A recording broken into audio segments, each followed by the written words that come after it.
So today, our topic is self-advocacy. Now, have we brought that up before? Have you heard me say these words? Sometimes. Self-advocacy. I think one time we were in the hallway and I forget what you let me know, but I said, that's self-advocacy, right? So before we start, I want you to try to write down what you think it means, okay? And then at the end, you can see if you have a better understanding. Does that make sense? Okay, cool. You hang on to that, and then at the end of the class, we'll kind of circle back and see if you want to make any changes, okay?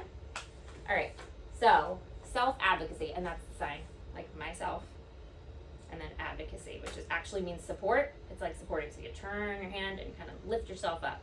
So self-advocacy. Now this is basically when you like speak up for yourself, right? You realize you have something that you need or something isn't really working for you, and then you let the person know that can help you, right? You tell me that all the time. Yes! Sometimes for the mic. This is a huge thing that you need self-advocacy for, right? And everybody does, not just you. Now the FM, that's something that's kind of special to you, well, and the other kids in the school that use them. But let me think of an example. If you're outside at recess and someone falls down on like the blacktop, and I they, run to the teacher. right, you run to the teacher and you say, okay, first of all, what's the need? Someone falls and hurts their knee. What do they need? A Band-Aid if it's bleeding or ice. A Band-Aid or ice. So what do you need to ask for in that situation? She needs to go to the nurse to get Band-Aid and ice if she's bleeding because she fell. That's self-advocacy too, right? So it's basically understanding what you need and asking for it, and I'm going to add one important thing. Asking for it with respect, right? So do you think you're more likely to get what you need if you walk up to someone and shout at them for it, or if you explain it clearly and ask respectfully? What do you think? Absolutely. The ability to understand what you need and communicate it respectfully. Do you agree with that? All right. Should we stick with this color or change it up? Change it up. All right. I've got these. Which one do you want to use? Blue. Okay. Do you want to write it or you want me to write it? Okay. All right. So I'm going to turn this a little.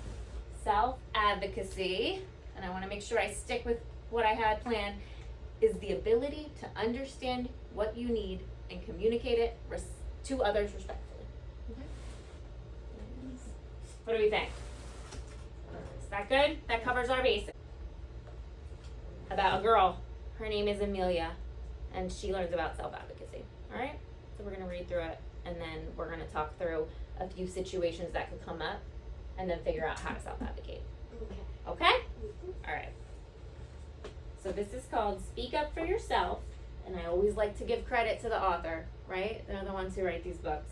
Written by Brian Smith, illustrated by Lisa Griffin, and what does that illustrated mean? Like, she drew. She drew the pictures. You're right. Okay. In this story, there's going to be a page where it pops up and it looks like a piece of paper. I want you to read that part, okay? I write it. I want you to read it, all right? When that part comes up. Okay. I'm guessing this is not her first book because she starts with, "Hey everyone, Amelia again." But I didn't read her other book, so we're meeting Amelia for the first time. Lately, Mom and Dad have been telling me I need to be a self-advocate. A self-advocate? What in the world is that? Good thing Mom and Dad explained it to me. Being a self-advocate basically means speaking up for yourself when something is important to you. For me, learning to advocate for myself all started after my teacher, Mrs. Jones, switched up the class seating assignment. How do we feel about this? Sad, upset. I ended up next to Billy. Billy, who is So annoying. so annoying. Uh-oh. He's always complaining and groaning about stuff.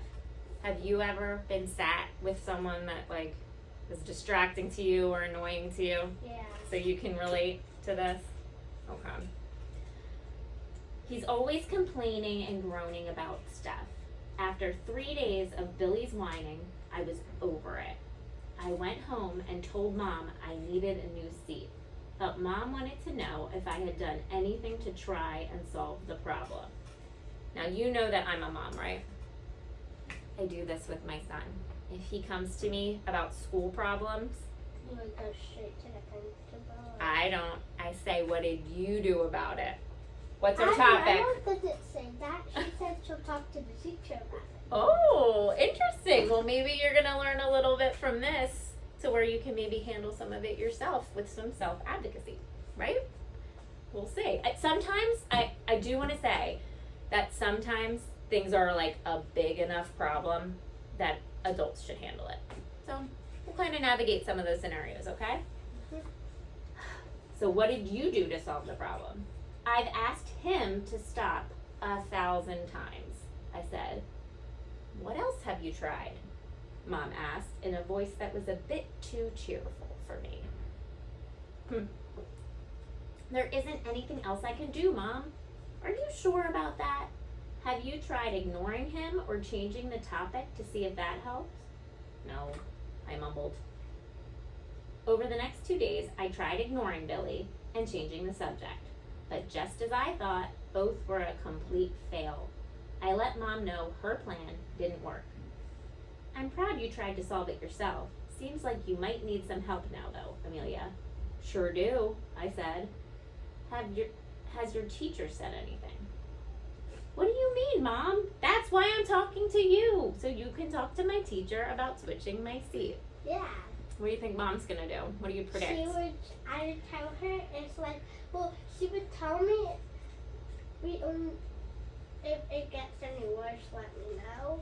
Well, she would give me something to do. Well, she would tell me something, like what to do. Kind of like this, Mom? Yeah, Like give you an idea? Yeah, and then I tried that. If I say it didn't work and it's really frustrating me, she would tell the teacher.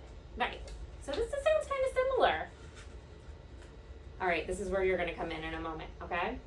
Amelia, this is a great time for you to speak up for yourself. You can learn to be more assertive and push for what you want by following 4 simple steps. All right, what are they?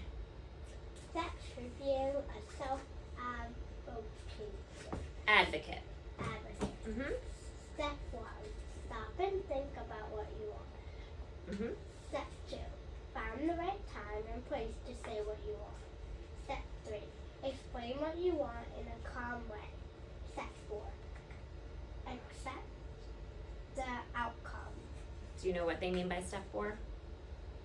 To accept an outcome. Oh, to accept the changes. To accept however the response is, right? Because that's what you can do. You can speak up for yourself. And then the step 4 is kind of accept the result. You might need to advocate again if that result doesn't solve the problem, though. This book actually continues on to talk about being a self-advocate on the soccer field and things like that, but I want to get through a couple scenarios with you, okay? Mm-hmm. All right. So we're good with this definition, right? We know what it means. Can you read it for me one more time? Self-advocacy is the ability to understand what you need and communicate. It is to others' perspective. Okay, so we'll put this guy over here. I need you to pick a color again. Green, okay. Miss Deb's favorite. Thank you. Alright, so we're gonna do one of these. Ooh, my line's not very straight. That's okay. We're gonna just call it the problem. And we're gonna come up, switch colors or stay? Switch, okay. To black. To black, okay. What do you think I'm gonna write over here? A problem and a fix it, so it's a solution, right? Do you wanna pick the first one? Alright. It says, you are working in a group and it is hard to hear. Your group. Okay. So you're in a group. I Say have a solution. you already have a solution? Yeah. All right.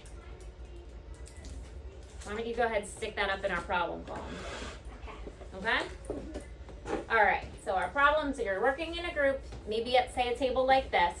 Okay, that's how we're gonna picture it. And you can't hear them. What's your solution? My solution is to grab the FM Okay, we're gonna actually do it, okay? So you get the FM and what are you doing with it? and I'm going to put it. I'm gonna tell them and I'm gonna ask them if we can send it down in the middle. Exactly. So you're gonna decide what you need, which is this to turn into, this is group mode, right? So this is lanyard mode, and that's for one speaker. This is group mode, and you're gonna ask everyone to stop and say the FM needs to be on the table, and why? So I can hear. So I can hear. Perfect. Do you want to write on here, or do you want to write it on one of these? I'm under that. All right, perfect. You can use whatever color you like. What do I say? So I can hear. Perfect. And you kind of followed those steps from the book, didn't you? Yeah. Figured out what you need, and that was the right time and place.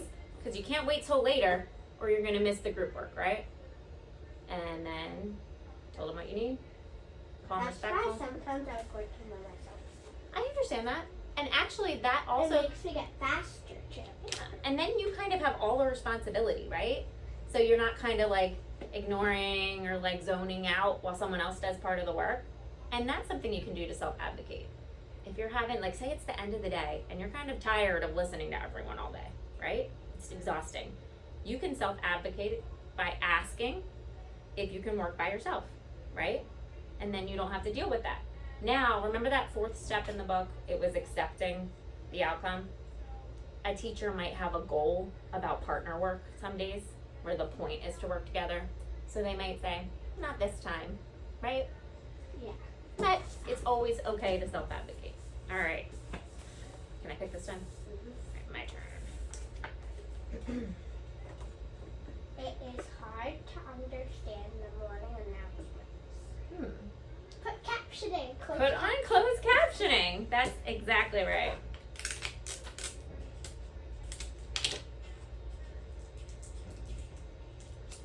And do you know, I have told you before I work in other schools, right? Yeah, but sometimes they don't have the board announcements. Really? Like, yeah, like remember at Oh, at other schools. That's exactly what I was going to tell you. And I'm actually I'm going to a meeting next week where I'm going to suggest that the school starts to do that. why? That starts putting it on the board So everybody can hear so it. everybody can hear it. Yeah. And everybody can hear it and read it. Because sometimes you might be doing morning work and you're so focused and then you're like, oh, I think I needed to know that. And then you look up and that captioning's still on the screen, right? And you can kind of grab it. It benefits everybody. But I don't have that speaker for me, so I can. That works for your situation. All right, I'll throw on this.